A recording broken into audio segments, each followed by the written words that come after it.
Kip, what's up, brother? Glad to be joining you again. Mr. Mitchler. How's it Mitchler. going? Mitchler. Dude, don't say that anymore because guys are gonna start using that actually, and I don't want them to. No, I told you what happened, right? So we joked around about having like an alternate like a different persona Yes. of you. Yes. Yeah. Yes. And that dude got kicked out of the Facebook group. Oh, did somebody create it? Yeah, someone created one, and then someone and I can't remember who it was. I wish I could give them credit because they're like, "Hey, should I create one?" I'm like, "Yeah, that's awesome," and it was they used a different photo. It was a Brian Mitchler, I believe, and then someone made a comment, and then his reply to the comment was super negative, and then one of the moderators of our Facebook group kicked him out. Awesome. Perfect. So it's working. The moderation is working correctly. My alter ego would not last in our Facebook group. Yeah, exactly. I never saw it. I wish I would have seen it. I know. Well, in hindsight, what I should have done is talk to the moderators and just say, "Hey, just so you know, this is more of a joke. So let this guy live in here a little bit, so we can all." Yeah, but heaven forbid. I mean, people, they don't like jokes. So, anyways, well, fun. good. I'm glad he got kicked out. Sounds like he deserved it. Yeah. We've been trying to tighten that Facebook group up a little bit because, sometimes I think we're at 60, almost 6,000 members in there. And sometimes when you have that many people, it has a tendency of getting off course if you don't course correct along the way. And I feel like we went too long without course correcting and we ran into some problems and we're dealing with it. So, yeah. Cool, man. Well, we got some great questions. I think speaking of the Facebook group, from the Facebook group, you sent them over to me earlier, took a look through them, scrubbed the dumb questions out because contrary to popular belief, there are dumb questions. And if your question didn't make the cut, well, then we're talking about you. Yeah. And if we do answer your question, then you know that yours was a good question. Yours was a smart question as opposed to a dumb question. And let's clarify, you are capable of good questions. So it's not an attack on you, it's an attack on your question. So just change your question and create a better one. One of my favorite quotes is, the quality of your life will be determined by the quality of the questions that you ask. And look, sometimes it's easy to say, well, I don't know what a good question is. If you don't know, you don't know. But if you think about it, right? Like ask deep questions, ask profound questions, ask questions that have real implications towards real things in your life. And I'm not saying ask us real questions. I'm saying ask questions in your life. Like ask bosses and mentors and people who are further down the path than you. Ask them genuine questions, not questions to hear yourself talk. A lot of people do that. Not where they'd rather appear smart. Like, those people where they ask a question and they're only asking it because they want to appear like they're intelligent, except for everybody knows and can see right through their crap. Because it's like, why in the world would that person ask that question? Or my favorite question asker is the guy at the end of the meeting when the guy hosting the meeting is like, hey, we're going to be all done unless anybody has a question. And there's always that guy. Like everybody wants to get out of the meeting. And there's always the guy who's like, well, I have a question about blah, blah, blah, blah, blah, blah. And everybody's like, oh, we just want to go. Or what's worse, one guy. Or what's worse is like, well, it's not really questions, it's more of a thought. And you're like, oh no. Yep, here we go. But anyways, a couple of qualifiers. Again, not for this, but just like to help you in life is ask genuine questions, like have sincere motives, like you want the answer, you don't want to just appear smart. Ask open-ended questions, right? So not yes or no questions. And yeah, I mean, and just think about it. Like just think about your question before you ask it. Yeah. And would you add, Ryan, ask yourself those questions? Like totally. If they're really deep questions, like having that conversation with yourself, like how would I address this? Or what's the correct answer? If someone else was asking me this, how would I respond? And like work through that thought process on your own. There's huge value there. Oh, I wholeheartedly agree with that. It's like sometimes we just have to work that out and always propose your own solutions. Right. So if you're going to ask a question, it's stronger. It's a stronger position to say, okay, so I was thinking about this and here was my thought. Is that right? Is there something that I'm missing? That's a way more powerful question than Like, I have no idea what the hell I'm doing. Will you help me? There's a Yeah. huge difference. One is accepting some burden of responsibility, meaning I've worked through this and here's the best conclusion I've come to. Are there any blind spots I need to be aware of? That's accepting some burden of responsibility versus help me. I'm helpless. I'm clueless. I don't know what to do and I'm desperate. That's a significantly inferior position. Totally. Totally. And I think you used this analogy. It's like, it's hard to see the label when you're inside the bottle.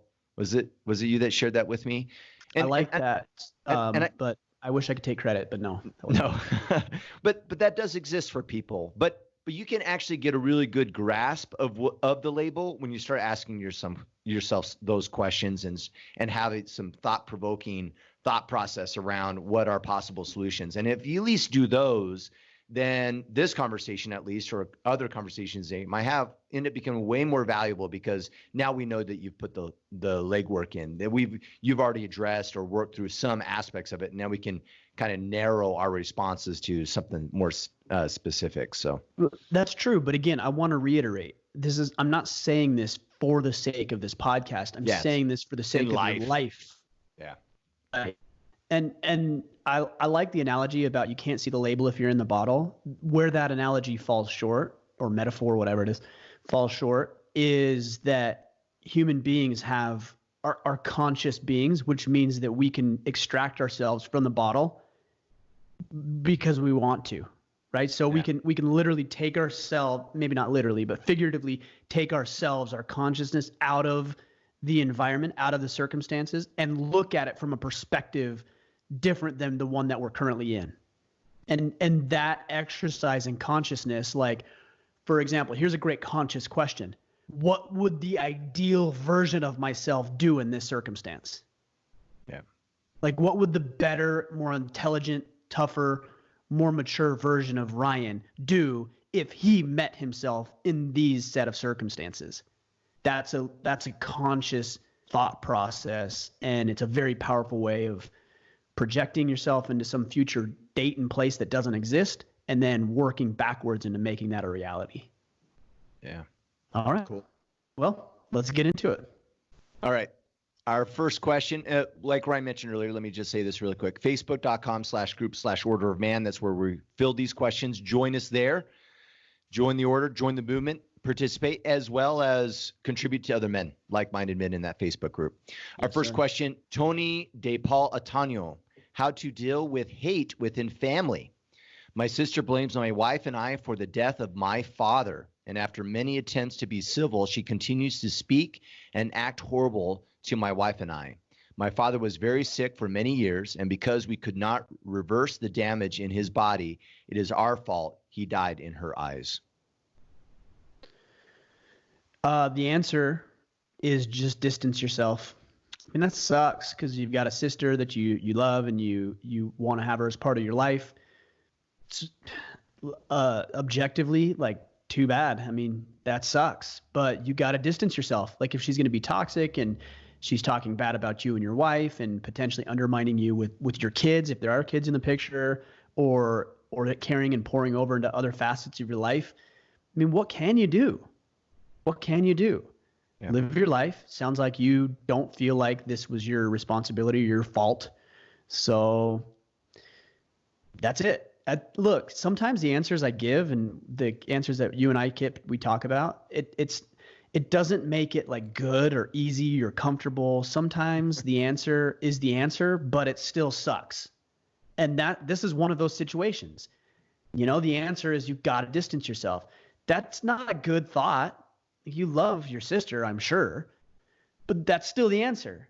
And that's why it's so powerful to get input from other people, is they're not emotionally attached to your decision-making process, and they're not attached to the outcome of that and the emotional baggage that comes with it, which actually gives you a different level of clarity that you can't get yourself, because you are emotionally vested in your decision-making process, as you should be. You should use your feelings as a metric, not the only, but a metric for what you should be doing. But look, if you've done all you can and you've talked with her and you've communicated with her and you've set these expectations and boundaries, and she's still being negative about what you're doing and undermining your relationship and your wife and you, the answer is you got to limit yourself and distance yourself and It's unfortunate and it's too bad, but that is the answer. That is the solution.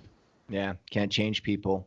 Right. I would bet too that her frustration and her acting out probably has more to do with her loss and probably her own personal regret than it does really blaming you.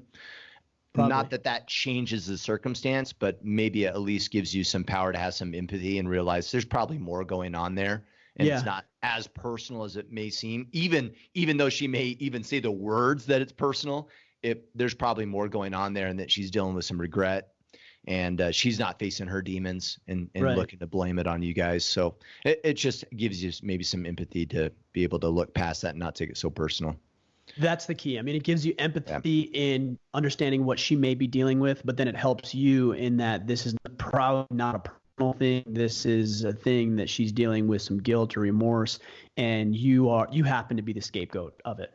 Based on the limited information we have, this is what it sounds like. Yeah. And you mentioning kids being involved, man, like imagine that. Like it's one thing if it's like your sister and she's only saying that in front of you, but she starts having that kind of mentality around your kids. Oh man, like you gotta get them out of your life. Like the impact could be horrible. So definitely. Boundaries. Right, boundaries, yeah. Jonathan Rose, how do you balance time between family, work, and personal? We talked about this in depth last week, so I don't think I'm gonna hit on it. Just look, I realize it's a legitimate question, and I appreciate the question because I know this is a tough one. But go back and listen to last week's AMA. We talked about it. I think I used the analogy of a surfer trying to ride a surfboard on a wave. Go back, listen to it, and you're gonna get some good input. I'd rather get to a question that we didn't just previously address. Okay. Rudy Chapman, we've all heard the old adage, jack of all trades, master of none. Is this a point at which this approach becomes problematic, or is this always a flawed way of approaching things? I am one who finds myself interested in wanting to learn about many things, but I also recognize that many of my skills are far more mastered at this point. Some of these skills and hobbies are complementary to one another, while others are not. Does this change the answer? Thank you, guys. I'm a little bit lost on this, but I will say, based on what I understand about this question, is, we have these clever little phrases that we use. The problem is they don't apply universally. They just don't. There's not always the answer. Yeah. Right. There's nuances. There's exceptions. There's different circumstances where something else would apply. So be careful of taking this like one phrase and then thinking that, oh, this is the way it's done or that other way is wrong.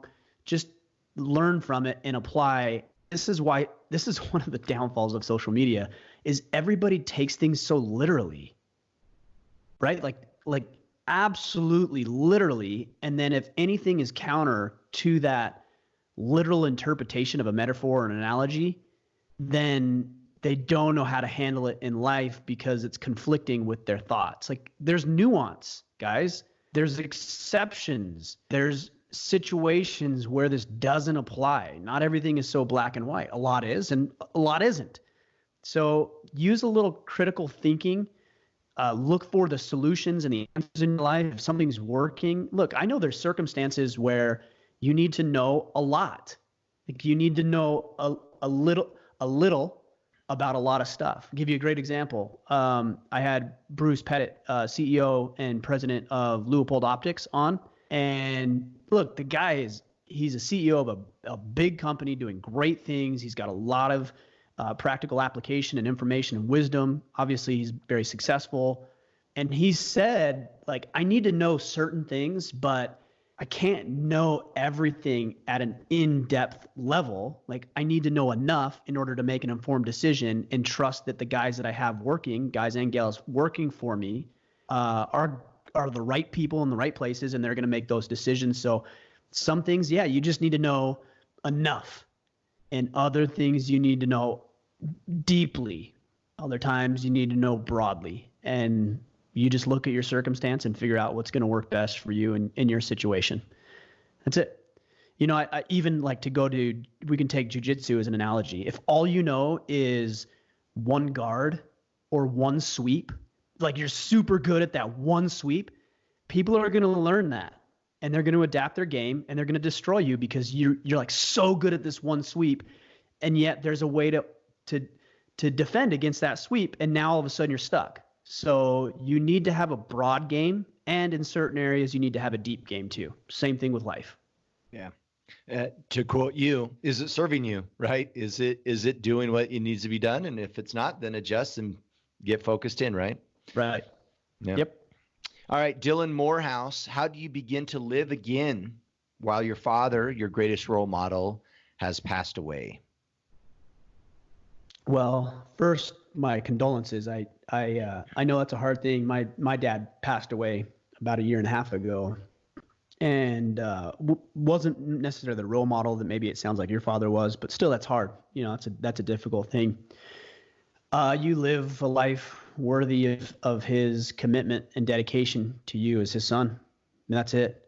You know, you implement his teachings, you carry on his legacy, you carry on his name, you carry on his character and his work ethic and everything that he brought into his life. And it sounds like imparted upon you. And that's how you honor him, and that's how you help him live on, frankly, because you want him to. Like, you want him to live in your heart and soul and in your work, and you want to recognize him and the work that you're doing, and recognize his hand and his effort in your marriage and in your family and the way you show up in your career. And you do that by implementing everything that you possibly can that he taught you, that he showed you. That's one component of it. The other component of it is find other men who can teach you things that maybe your father didn't teach you, or can continue teaching you things that maybe he never had the chance to share with you or show you. So help his legacy live on by the way you're working and living your life, and also find other men who are going to guide you, support you, mentor and coach you. And I won't say replace him as a father, but that will fill in some of those gaps that he leaves behind as he's left us. So yeah, that's a tough situation, but let him live through you. Yeah, totally. I have the perfect example of this, if you don't mind me sharing. My wife's grandmother, she was actually an immigrant from France, and her nickname is Meme, which means grandma, I believe, in French. And the way by which my wife has kept her in our life is amazing. So much that I was talking to my 8-year-old just like earlier this week, and she was like, "Oh, I miss Meme." And it's funny because I'm like, "You never met her.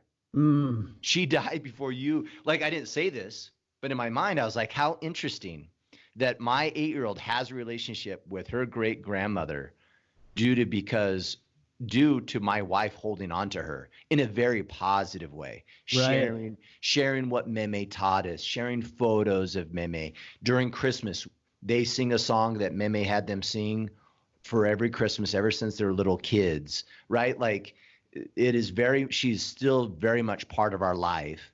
And my wife has ensured that who she is as a mother is being driven by what was taught to her from Meme. And it's amazing. Awesome. Yeah. And we have this amazing relationship with someone that has passed away years and years ago. That is so cool. Yeah. I love that. It's a great example for sure. Don't tell Asia I gave her any credit for anything. No, you don't want that stuff to go to her head, and us and the millions of other people who will listen to this. We're the only ones who are going to know. Yeah. I had it figured out. All right. Nahal Muhammad Khan. I am a 20-year-old guy. My younger brother, who is in his teens, is obsessed with beatboxing, but I hate it. So does my parents, and apparently it does not secure any career for him. P.S. I live in Bangladesh, and beatboxing is not a major thing here like in the U.S. I don't think it's that Is it a major thing here in the U.S.? No. I don't know. Tell your brother it's not a big thing here either. How do I explain to him, like a responsible older brother, that whatever he is doing, it is bothering a lot of people, myself included, and apparently is not going to help him in the long run, i.e. no career in beatboxing. Now, for everyone that can't relate to beatboxing brother, just change beatboxing to Video games. Being a video game tester when I get older, or, other career opportunities that may be very difficult to secure. Or a musician or whatever, or an artist of some sort. Totally. Dude, like maybe there's a language barrier here. Maybe there's a cultural thing here. The kid likes to beatbox. So what? Yeah. So what? Like, are you even convinced that your brother wants to make this his career? And even if he does, like, why wouldn't you support him in that? Yeah. Why? I don't understand what the problem is here. Like, you say it bothers you. Why does it bother you? Like, why does it bother you that he's found something that he likes to do? Yeah. Like, I don't relate with that necessarily. And maybe I'm like, oh, that's interesting, strange, interesting. But like, what right do I have to say that he shouldn't do that, or that it's stupid, or like, I don't see this at all. I mean, he's a teenager, he's young, he's probably just doing it because he likes to have fun, or it's something. But how do you know it won't turn into a career? How do you know it won't turn into something? How do you know it doesn't translate into maybe eventually becoming some sort of a musician or an artist? Like, you don't know.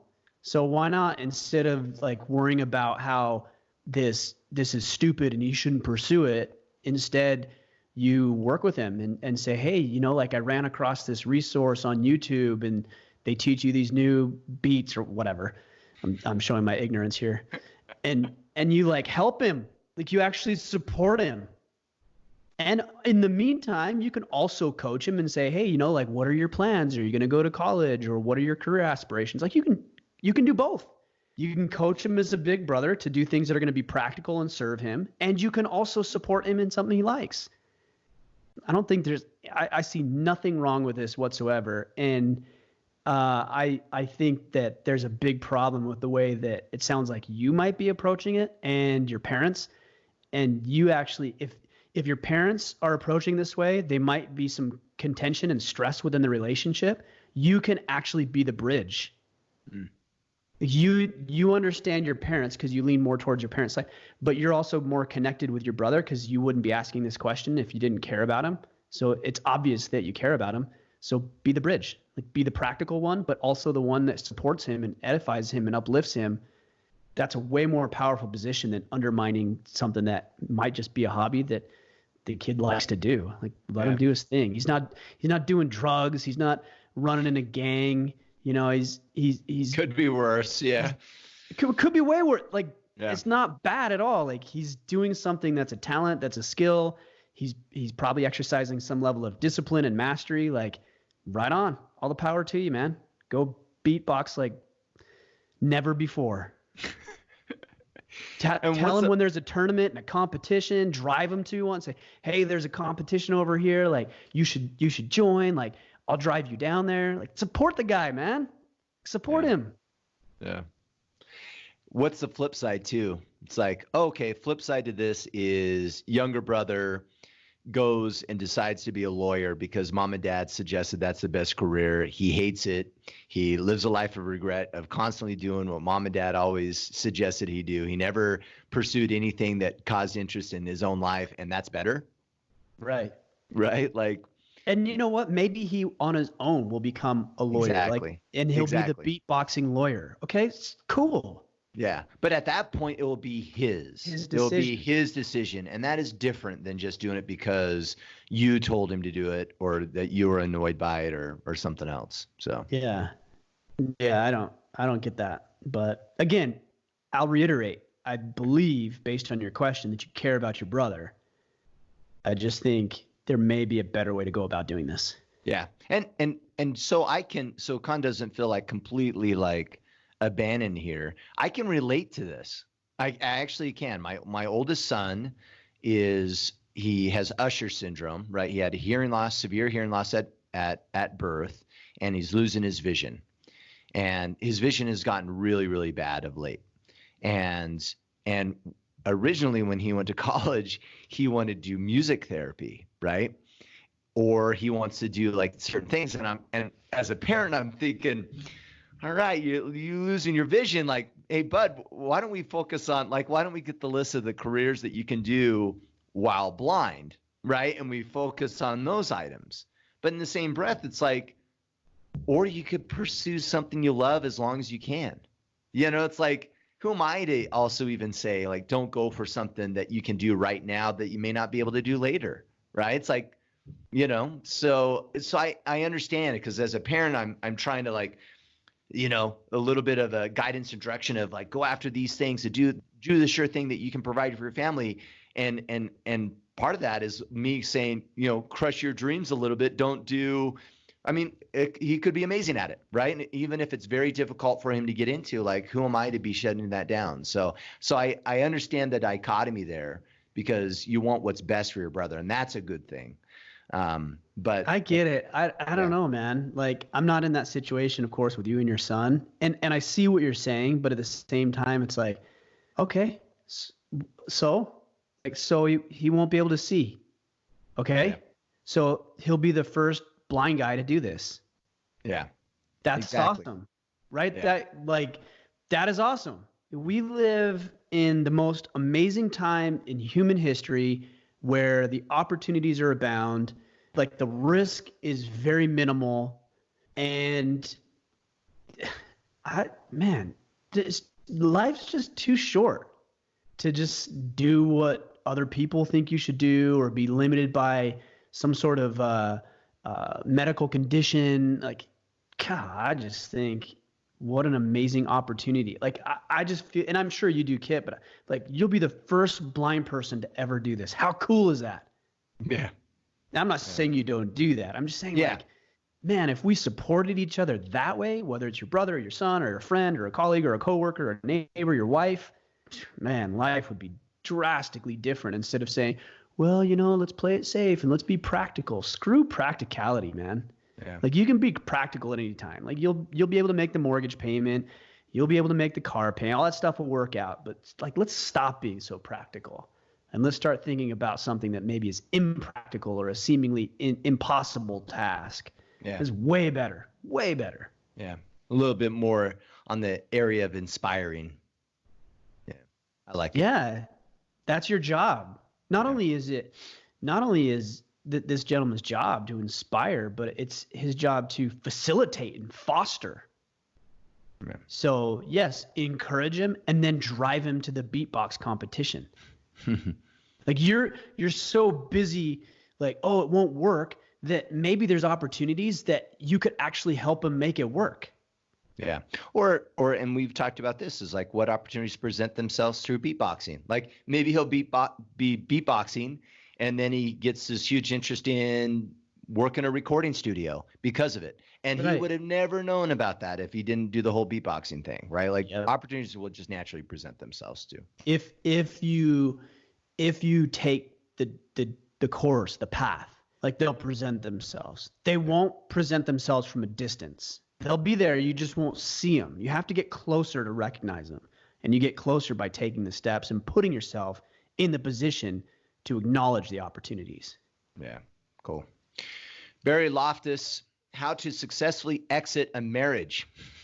I asked this because it seems the majority of the posts are on cheating spouses and etc. While we are only reading one side of the story, I think it would be helpful for men to understand that a woman should never complete you. It's kind of all over the place. Yeah, a little bit. I don't like, my wife is an integral part of my life. I don't know that she completes me. Like, I think that's kind of a weird thought. It's kind of falls under the camp of, like, happy wife, happy life thing. Yeah. Like, you don't make a woman the center of your universe. Like, it just doesn't go well. But that being said, just because I believe that doesn't mean that we shouldn't be in a relationship, right? Because she is an integral part of what I'm doing, and a big help and a support, and she keeps me on track and holds me accountable. Like, there's so much more that comes with it than you complete me, and I want to make my life circle around you. So I'm not sure how that ties in with the first component of how to exit a marriage. Exiting a marriage, what I would say, go ahead, Kip, if you have some thoughts on it. I'm wondering if what he's asking is, because you made a point here about the majority of posts about cheating spouses, that sometimes in Facebook we have these guys that their marriages are falling apart and they're falling apart. And maybe he's looking for, hey, why don't we have this conversation around a proper way to exit, meaning I can be a complete man even though my marriage fell apart, even though someone cheated on me, and how do I move on beyond that? That's what I'm assuming Barry's asking. Yeah, I'm glad you clarified. The answer is to fix yourself. Like go into Google and type in Order of Man, fix yourself, and you'll find 2 podcasts. One is Fix Your Marriage by Fixing Yourself, and the other one is Fix Yourself First. That's the answer. Fix yourself. Find new hobbies, develop new skills, build a band of brothers, go to the gym, get your finances in order, work on yourself. It's always work on. By the way, even if you're in a thriving marriage, the answer is work on yourself, work on yourself, work on yourself, work on yourself. Your marriage will get better if you work on yourself. And if your marriage is not doing well for one reason or the other, it will either improve or it won't work, but you'll still position yourself in a better position because you're worrying about fixing yourself. Fix yourself, fix yourself, fix yourself. All those posts in the Facebook group, the answer is fix yourself. So go into Google, type Order of Man, fix yourself, and you'll find those 2 resources there. That's it, guys. Just work on yourself. Always and in all ways, and you'll be better. Everything around you will be better. As far as exiting a marriage, there's some other considerations. I like Dave Ramsey's input when he says that once you have made the decision to leave a marriage, it now becomes a business transaction. It's very hard to do when you're emotionally vested and there's kids involved and assets and businesses. But at that point, it's a business negotiation. You're worrying about money, you're worrying about visitation, you're worrying about custody. Like, it's business at that point, which means that you need to try to extract the emotion and make practical, pragmatic business and financial decisions. Yeah. Do us a favor. Hashtag fix yourself, hashtag Order of Man. Some of you guys on Instagram or Facebook, go ahead and find those posts and let's do some reposting so guys see that more often in the Facebook group or whatever social media you're using. And Ryan, I'm assuming you would also say, hey, this is also the answer for anything. So you're at work and your boss doesn't do a good job and you're frustrated with how the team works. What do? Fix yourself. Do your job well, right? Do it amazing. Focus on what you do have control over. Get your house in order. Do your part before bitching and moaning about how, everyone else is not doing their part. Yeah, it'll solve your problems. Look, if you take it in the context of business, one of 2 things will happen if you focus on yourself. The environment will get better. Your boss will improve. Your employees will be more efficient. Or if you're an employee, you'll get a new job that's better than the one you're at right now because you've made yourself more capable and people acknowledge and recognize that and they want to hire you. Yeah. Like tell me, here's a great way to look at it. If you've got a boss who's a dick or, he's doesn't want to help or support you, whatever. If you try to go correct his behavior, it could actually work. Or it could not work and you can find yourself out of a job, right? So there's a downside. There is no downside to improving yourself. Like, there is zero risk at all whatsoever about focusing on being the best employee, the best communicator, the best delegator, the best fill in the blank. No downside whatsoever. No risk, no downside, only upside potential. So if we're talking about taking paths, like what should my decision be? I would go with the high probability decision of correcting and fixing yourself and working on yourself before I tried anything else. Now, then I can move into some of these other tangents and some of these other strategies, but that should be the foundational strategy because there's no possible downside or risk to it whatsoever. Yeah. And why don't we do it? Because it's work. And we'd all much rather point the finger and be a victim and not have to put the legwork in than actually say, oh, okay, I just need to work. I need to do my part. And so I think it's a natural tendency too. Yeah, it's ego, right? Because Kip, if you and I are working together and the reason the project failed, if I can pin it on you, then I don't risk anything to myself, right? So like, oh, it's Kip's fault. I couldn't complete my thing because I was waiting on Kip the entire time. And therefore there's no perceived risk, except for everybody sees right through it. Everybody knows the reality of it. And you end up just looking like a punk instead of a good employee or a good advisor or a good manager or whatever it is you're trying to do. Or spouse. Spouse, right, exactly. Yeah. Yep. Yeah. Cool. Trenton Alexander, if you didn't have a male mentor, where would be a good place to learn and become a man? Books, podcasts, where it's a good place to find a mentor. Order of Man. Yeah. Iron Council, Sovereignty, this podcast. And I think you have corresponding communities around books around that, right? Like, a lot of the people that you interview on the Tuesday show, a lot of those guys have Facebook groups that are tied to that book, right? No More Mr. Nice Guy, and Jocko the communities stuff are there. Yeah. So just look at our podcast, and this week we had John Lovell, Warrior Poet Society. He's running an awesome organization. That conversation was bound to happen and inevitable because him and I are so much in alignment with our philosophies about what it means to be a man and how a man shows up. He tends to lean more towards the tactical training side of things. So if that's something that is appealing to you or you feel like is a deficiency or something you need to shore up, then that would be a good angle. If you're like, well, I need to be a better leader and I need to manage my team better. Okay, well, we've had Jocko on the podcast 4 times, and he just came out with a new book, Leadership Strategy and Tactics Field Manual. So like that would be a good avenue. And if you're like, well, I want to learn how to like run an organization and start a business and make things and build a business, then Pete Roberts with Origin, with American Manufacturing, Hands in Daylight is his podcast. Like find something that sounds intriguing to you and just like start exploring these paths and look at the guests that we've had on the podcast, look at the conversations that we're having. One thing I hear a lot is about mentors. Like, how do you find a mentor?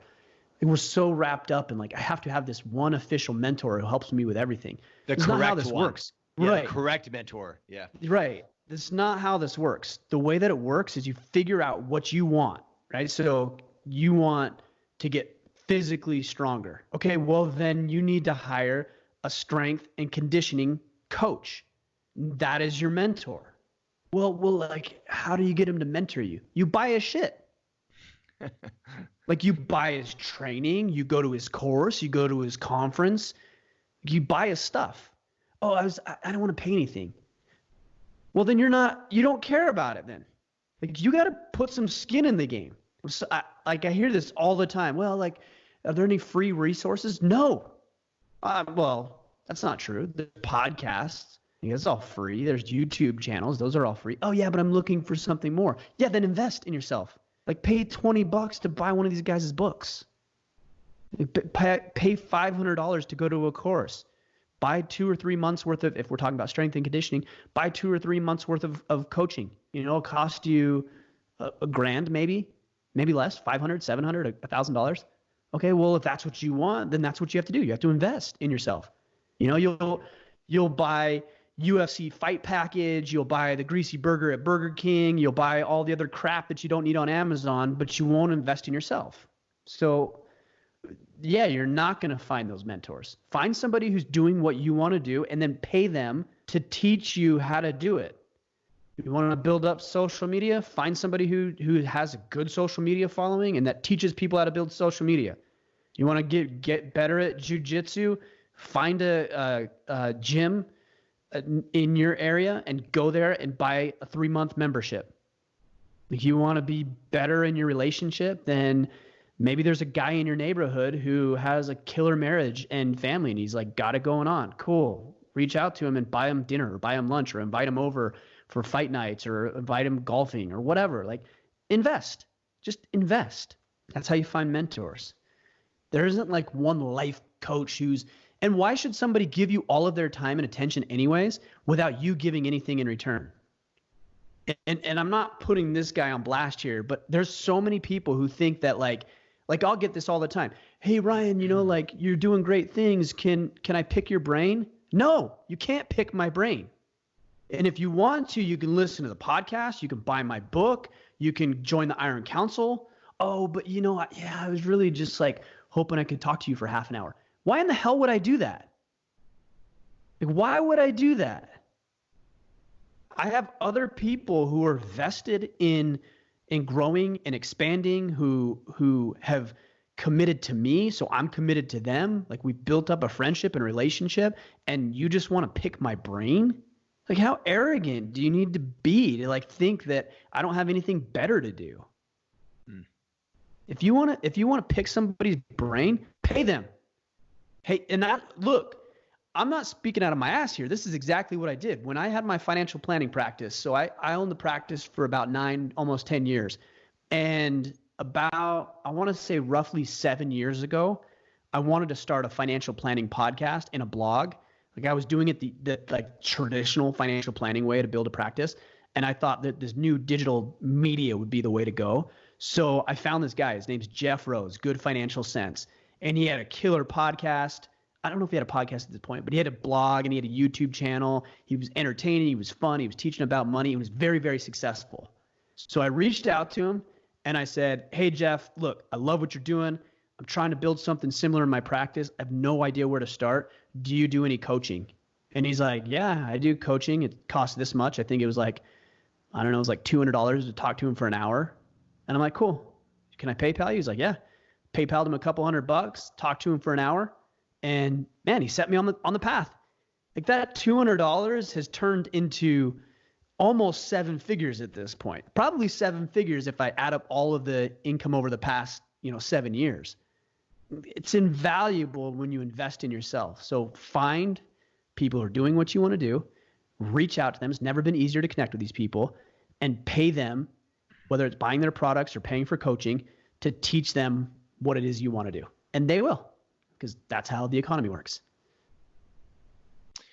Tyler Cross, what is one habit that you have implemented in your life that has drastically changed your life? And what is one skill you're really going to hone in on and focus on this year? Jiu-jitsu. I mean, I'm so focused on that right now. Like I'm all in on jiu-jitsu. And that's the one thing that I've done in the past 8 months that has produced significantly better results than anything else in my life.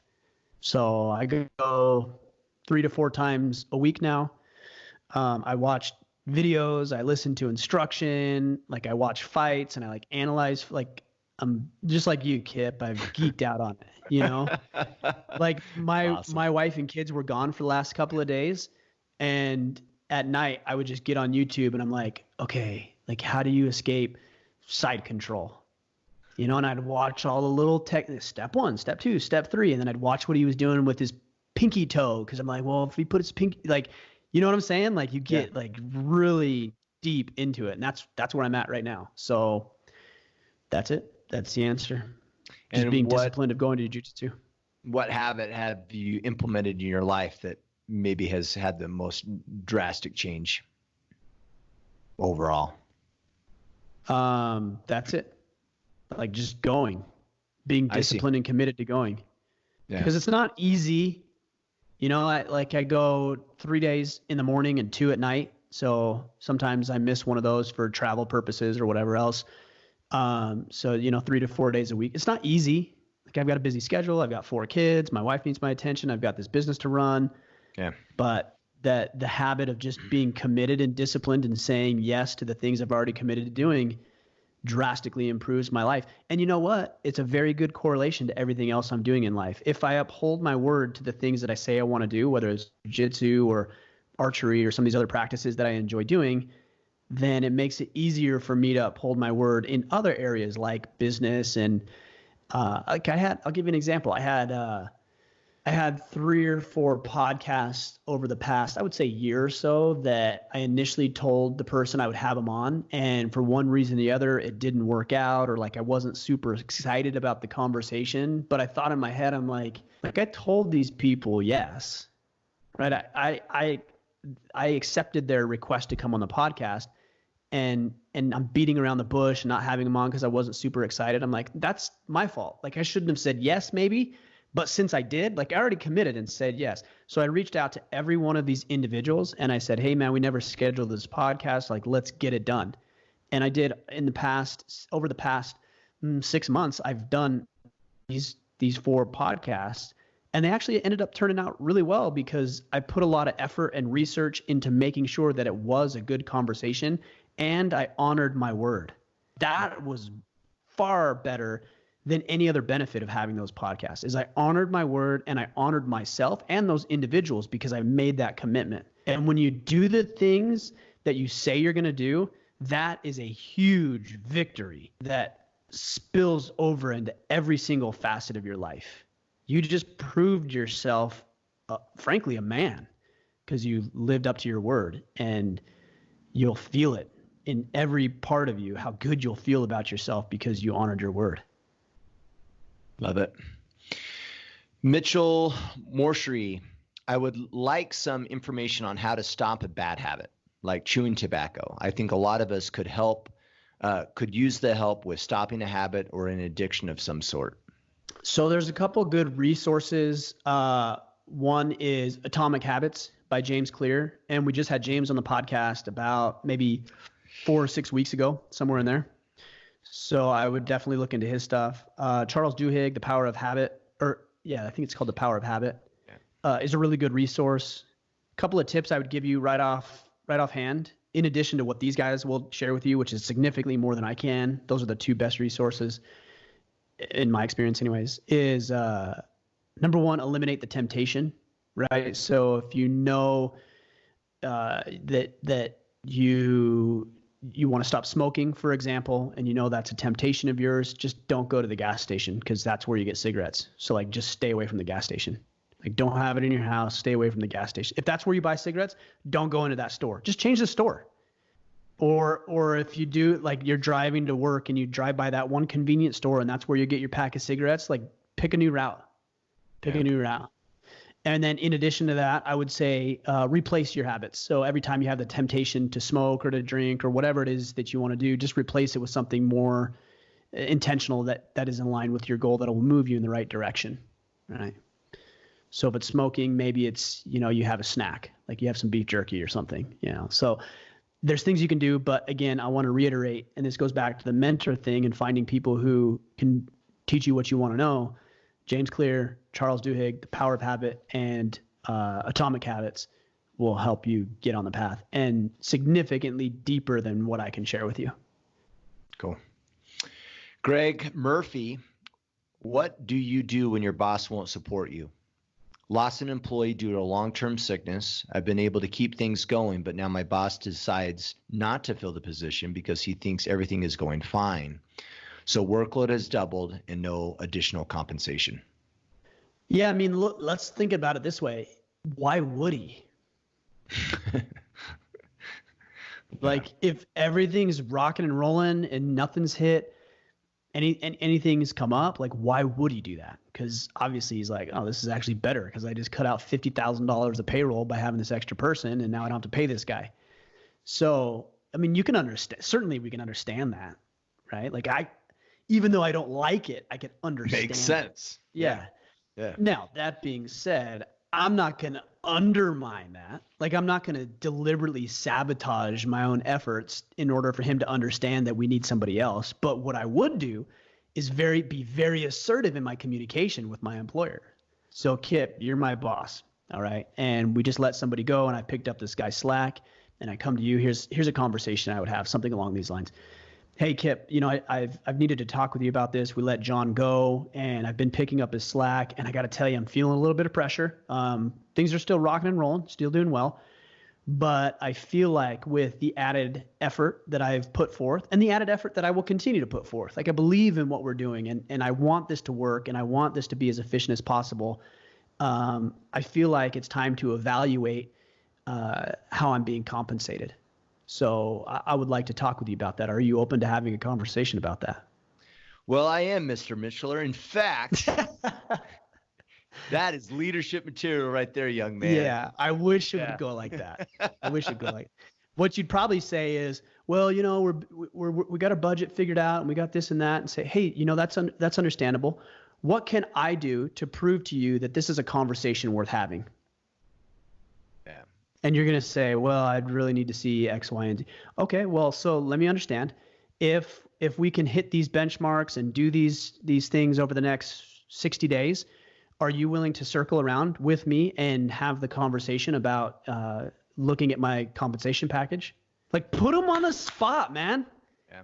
Not like a dick, but tell him, hey, I'm doing a lot here. Now, hopefully he's going to get the idea that he either needs to hire somebody or that he needs to look at your compensation package. This is assertive communication. This is the way men behave and communicate with each other. Now, he might take that negatively. Okay, well, that goes back to what we were saying earlier about fixing yourself. You should be networking at all times. You should be working on your communication skills. You should be getting involved in courses and looking at credentials and degrees and designations and all these other things, so that if something goes south in the business, you're never going to be at a loss for work. Because if the guy's not going to work with you, you need to probably consider going to work with an organization that will. But you can't just do that on a whim, and I think it's only right and fair to give him an opportunity. But if we're not willing to communicate this to an employer, then yeah, it is in his best interest not to give you a raise. It is in his best interest, based on the facts that he has, to not hire somebody else. So make it difficult for him not to acknowledge that you need a raise by communicating with him, opening your mouth and sharing.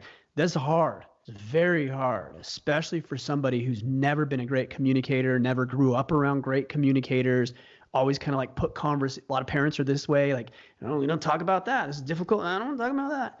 And so you never learned how to confront people. There's great resources, crucial confrontations, I think. Or maybe it's Conversations. Yeah. Is a great book. There's so much information out here, but you need to have a conversation with him and don't let him off the hook. Because what an employer will do is they'll try to kick the can down the road, right? Oh yeah. Kip, you're right. I know. Next quarter. We're working on this project. Let's talk about it in April. Okay. We just got to get this done. Let's talk about it in April. Okay. That's fair. Hey, Kip. So I'm hearing in April. Let me ask you this. We're in February right now. So we have February, March, April. So we have 3 months. In the next 90 days, what would you need to see from me so that in April you feel confident with reevaluating my compensation package? Totally. Don't let him kick it down the road without you holding his feet to the fire. Totally. Got to do it. And you're creating possibility for me, right? You're saying, hey, what would need to be present for you to feel good about it? That's a fair question. That's not threatening. I'd see that as okay, yeah, awesome. If I saw these things, I'd feel great about it. That's perfect. It's clear, concise. You're creating a possibility for me to feel excited and feel good about that decision versus strong arming, or we've talked about this in the past, is well, I'm going to have to quit then. I mean, don't pull that number because he may call your bluff, right? So I love this, and I've used this even in the IC. I've told guys the same thing. It's even in your personal life, you really want to go to the Origin Jiu-Jitsu camp later this year, but you're afraid that your wife would be upset about it. This is what you do. You come home and you say, honey, there's this Brazilian Jiu-Jitsu immersion camp. Jocko's going to be there. Ryan's going to be there. Kip's going to be there. I really want to go. I think it'll be great for me. What would I need to do between now and then for you to feel good about me going? That's a fair conversation. Yeah. And she's going to say, well, this is what I expect. I'd want to see these things from you. And then you can look at it and go, done. I can do that. Yeah, but then you have to actually do it, right? So yeah. Make sure you do it. Yeah, of course. We're assuming all have integrity. Yeah. And also you might have to fill in the blanks too, right? So whether it's your wife or your boss, you have to go back and say, right, well, clear expectations, but then backfilling what has happened. So I'd come to you as my boss And I'd say, hey, Kip, you remember I reached out to you in the middle of February because John had left and I was carrying his workload. And I asked you what 3 things you needed me to do. And you said I need to do this, this, and this. And we'd evaluate our compensation package in April. Believe it or not, it's April. Can we schedule a meeting to sit down and I can show you the metrics and how the department has improved and how this has been good for you as the owner of the company. When would you like to do that? So you like actually go back and you backfill what had happened and you hold them to it because, hey, you said we'd talk. Here I am following up and here's what we've done. You got to backfill that conversation. Don't just assume that, oh, okay, cool. Like in April, he's going to reach out. No, he's not. He's not. Yeah. He's going to forget about it. Yeah. Guaranteed. All right. Deshelle Rocha, my wife and I started my own business. Our own business. Start over, Kip, because you cut out there a little bit. Yeah, well, and I was kind of slaughtering it anyway. So Deshelle Rocha, my wife and I, this is all typed wrong. Okay, my wife and I would like to start our own business, or should we continue working for my boss making an average salary and her making an average salary? Together we can make a decent living, but should I take the risk and not work for someone else anymore? Thank you, Ryan Mickler. And I only giggle, guys, like mid-question just because I've talked to Ryan so many times and I've heard he talk so many times that I hear these certain phrases and I immediately, like, you're in my head and I go, oh, I know how I was going to respond to these things. So go ahead. Sorry. Can you hear that? That banging out there? A ton of snow just felt off the roof. All right. Well, there's risk in everything. Everything carries a certain amount of risk. There's risk in maintaining the status quo. There's a risk that you'll be fired. There's a risk that you'll have some lost opportunity costs because you're leaving income and money and upward mobility on the table. So you have to evaluate what risk are you willing to take. Are you willing to trade income mobility, for example, for a little perceived, and I use perceived intentionally, a little perceived security and safety? Are you willing to do that? If the answer is yes, then you should stay. You definitely should stay. If the answer is no, upward mobility, control, freedom, flexibility of my time is worth the risk, because there is risk in stepping out, of this business that we want to start not working out, but it's worth it, then you should leave. Then you should start that side business. But I would actually also suggest that there's probably a way where you can have your cake and eat it too in this situation. And I don't know what business you guys are looking at starting, but I started Order of Man, which is a business, when I was fully vested in the financial planning practice. Like I was full time. I was busting my butt in the financial planning practice. And for 2 hours in the morning and 2 hours in the evening, I was doing Order of Man. And I did that for about 7 or 8 months before I made my first dollar with Order of Man. I made about $1,200 in November of 2015 with Order of Man. But for 7 months, I was doing both. And you can do both. That's the beauty. Now, depending on the business you're looking at starting, that may vary a little bit, but there's probably a way where you can do both. But look, at the end of the day, here's the thing. Why in the world would you settle? Why would you settle? I don't understand why people I understand why people settle for a mediocre life. Because they're scared. They're scared. You know what I'm scared of? I'm scared of sitting on my deathbed, whether it's tomorrow or tonight or the next 40 years, and looking back at all of these opportunities that I could have taken, but I didn't because I was scared. Be truthful with yourself. You're afraid. You have to acknowledge that because you don't want to be afraid. You want to be courageous. Most men want to be courageous. So what they'll do is they'll say, I'm not afraid, right? So they'll lie to themselves. No, you're afraid. Understandably so. But if you acknowledge the truth that you're operating in fear, maybe you'll do the right thing, which is to exhibit some level of courage towards the thing that you want to have. Fear is getting in your way. I'm not saying be reckless. You have obligations and responsibilities. So I'm not saying just throw caution to the wind. I'm just saying be bold, be assertive, Be courageous. Acknowledge the fear. Recognize that it's there. Be truthful about it. Don't bury your head in the sand, and then act in spite of the fear. Put some plans in place to mitigate the potential risk and the fear that you're dealing with, and live your life the way that it's meant to be lived, which is doing the things that you want to do. By the way, I'm not saying that living the life the way it's meant to be lived is starting a business. I'm not saying that. I'm saying that if you think that's the way your life is supposed to be meant, then you should do that. And if your life should be lived by working with an organization because there's some values and some things there, then you should do that.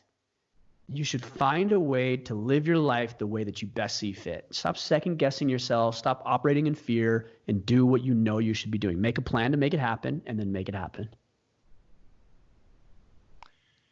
Robbie Porter, what kind of daily routine do you and your wife keep?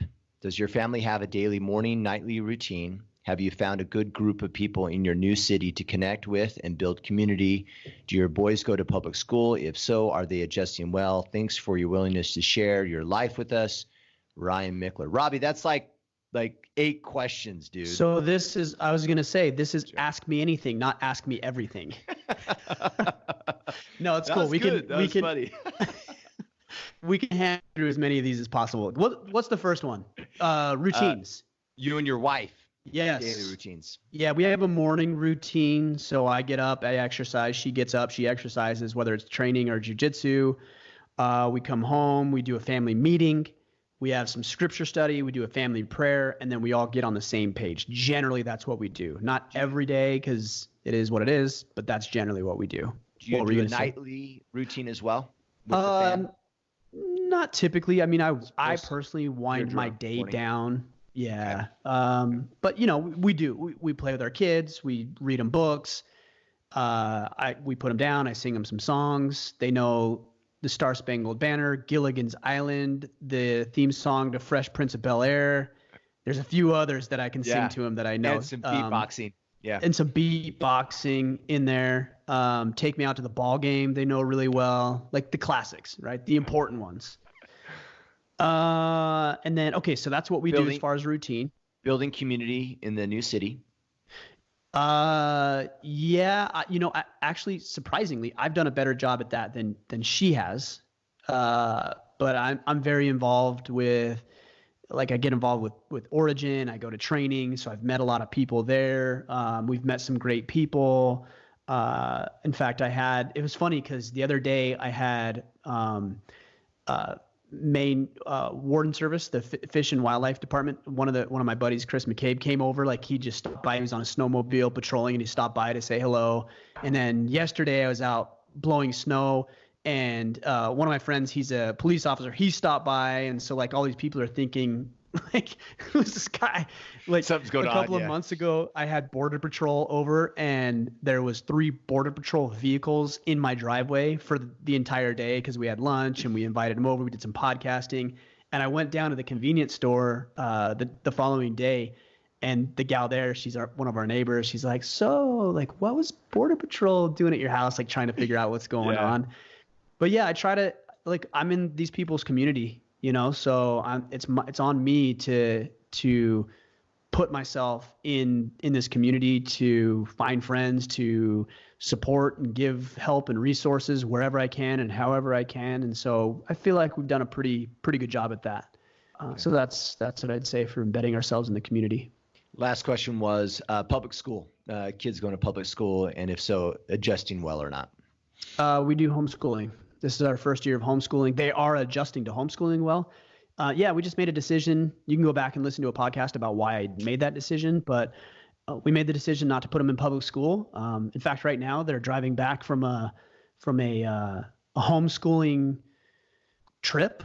They were gone for 3 days at this Great Wolf Lodge somewhere down in Massachusetts, and they swam and they had a dance and they had a pizza party with all the homeschoolers. It's really cool.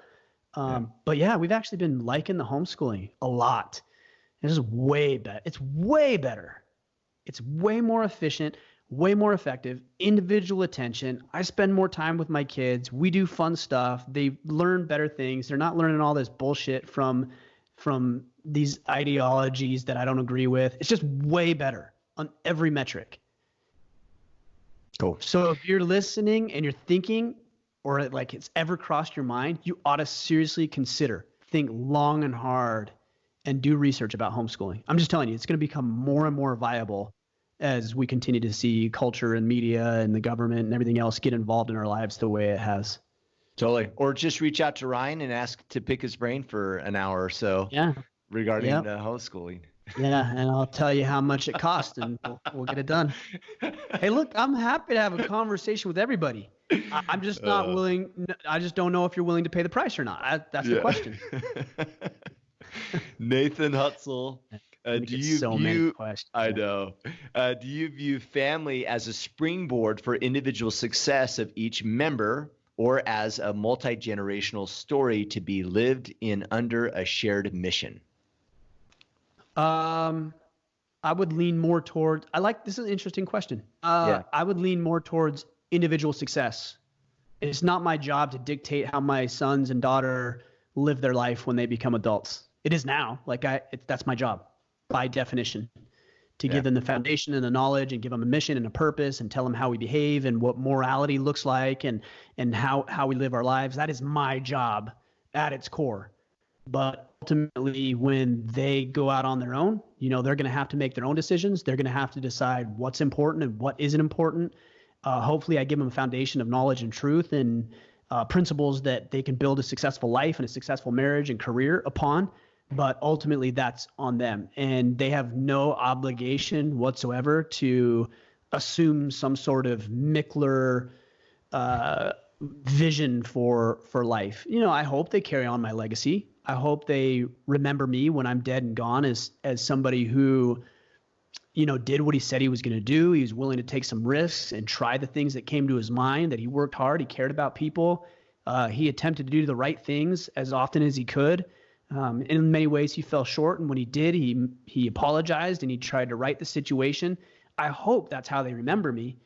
But as some sort of shared family, Rockefeller type thing where we carry on this generational, that's on them. They can decide. And hopefully I've empowered them with the tools to be able to make good decisions for themselves and their families.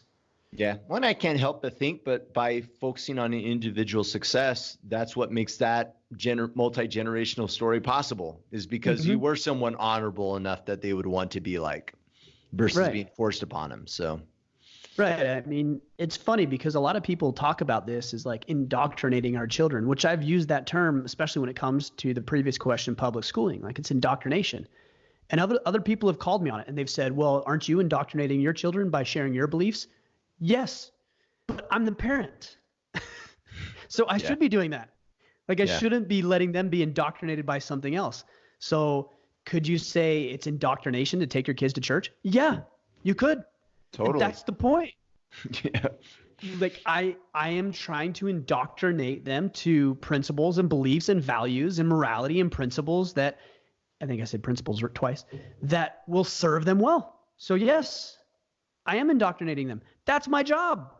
I'm so sick of this thing where it's let the kids do whatever they want, let them decide and think for themselves, and let them determine if they're a boy or a girl, and let's take hormone blockers and let's let them make the decision. Kids are stupid. They're naive. They're innocent. They're ignorant because they don't have life experience. You do. So it's your job to be able to teach them, to guide them. And dare I say, if you want to use this term, indoctrinate them. It's not a bad thing. Totally. All right, let's take one more. All right. I'm going to jump over to, I thought this would be a good one. Maybe you tell me or not. Ragnar Virtus, how would you describe a good, valuable post for the Facebook group? What are some things that men could work on to improve the quality of their posts? I like that. This applies to life, as we were talking about earlier in this podcast as well. I would say, well, there's a lot of different things. One thing is you could share your wins, share what's working well. A lot of people go in there and ask for feedback, hey, I'm struggling with this. What feedback do you have for me? I don't have any problem with that. I think that's good. That's why we're doing it. But I would say you ought to share just as many wins as you ask for feedback. Why would you take deposits if you're not going to put in withdrawals? Or excuse me, why would you take withdrawals if you're not going to make deposits? Right? Yeah. You need to deposit just as much. And here's the beauty of that. The more you deposit, the more equity you have to withdraw. So if you're in a Facebook group or you're in a conversation or you're in employment or you're in a relationship and you're making deposit by sharing and adding value and enhancing, when it does come time to make a withdrawal, all the capital's there and you won't have any problem with that. You'll get as much feedback as you need. But if all you ever do is withdraw, people are going to get sick of that and you're going to overdraw your account, your human capital. So add value. Hey, this is working and I had this victory and here we are camping with my kids and I didn't used to do this, but here's a couple of tips that I've been using to be more connected with my kids. Or, hey, I got a promotion at work. Again, this is not about bragging. It's about sharing what works. I got a promotion at work and all I did was ask. Like I was so afraid, but I just went and I asked my boss or I had a conversation with him and he gave me a raise, a 20% raise. Like share this stuff. So that's one thing that could really change the culture of the group. The other thing is if you are going to ask for feedback, instead of just asking, also share what you've already done to correct your own problems, right? So, hey guys, I'm really struggling in my relationship. My wife and I haven't been very intimate over the past, 6 or 7 months, and I don't know what's happening, but here's some things that I did to initiate it. I took her on a date, and we've been doing regular date nights, and I've been a little bit more spontaneously. Like I just took her on a vacation last weekend. We're gone for 2 days, but I don't know, for some reason she just doesn't seem to be all that connected. I'm wondering if there's something I'm missing. That's different and significantly more impactful because you're depositing and you're withdrawing than saying, hey, my marriage is in trouble and I'm just so lost and I'm frustrated and I'm scared and I don't know what to do. What should I do? Now you just sound desperate.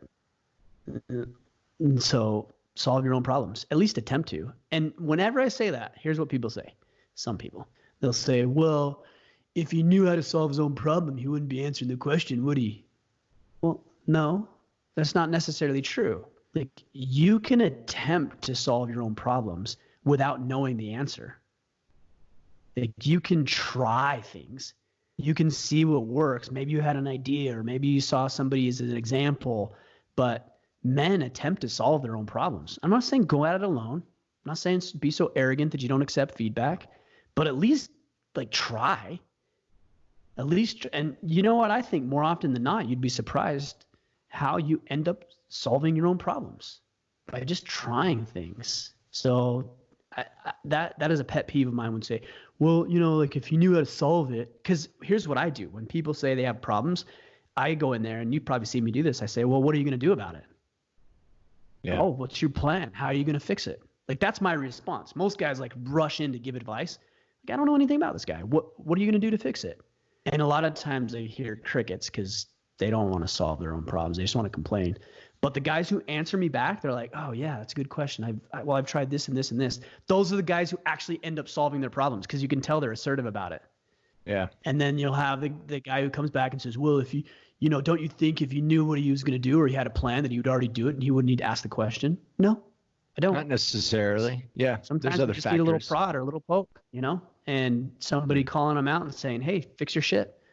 It might just actually be the thing that individual needs. So those are the two things I would give is share your victories and propose solutions to your own problems when asking for feedback and advice. Cool. All right, we'll wrap up. Regarding that question, right, and these questions that we've answered, join us on Facebook at facebook.com/group/orderofman. Join us there. And then, of course, you can learn more about our exclusive brotherhood, the Iron Council, at orderofman.com/Iron Council. I believe we do still have some openings for the Legacy event. That's June 11th through the 14th, 2020 in Maine. That's for men and sons between the ages of 8 and 15 years old. And to learn more about Legacy, go to orderofman.com/legacy. And of course, to support us in this mission and what we're doing, subscribe to the podcast, subscribe to the YouTube channel, and just share the message. And you can follow Mr. Mickler on Twitter and Instagram at Ryan Mickler. Got her. Done. Well done, man.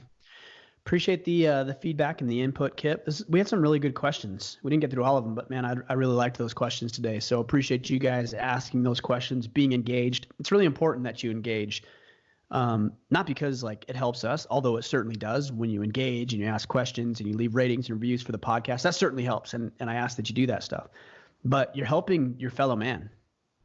Like if you're asking a question about whatever, any of the questions that we talked about today, odds are that other men who are listening to this podcast are dealing with the same issues. And I know that to be true because we get emails and direct messages from guys. And in fact, I had one this morning and he said, "Hey, I really appreciate you and Kip's Ask Me Anythings because there was a couple of things that I was dealing with and you had answered somebody else. And that actually helped me." So by you engaging in this mission, whether it's simply asking a question or purchasing a hat or leaving a rating or review, like you're helping other people, not just yourself. So I want to thank you for that. That's important to us. So appreciate that. But that's all I got. Anything else that you'd add, Kip? No, sir. Okay. We'll be back on, Friday, right? Friday for Friday Field Notes. I'm going to be talking about the difference between accepting fault and accepting responsibility. So I have some interesting thoughts on that. So make sure you subscribe. But until then, go out there, guys, take action and become a man you are meant to be.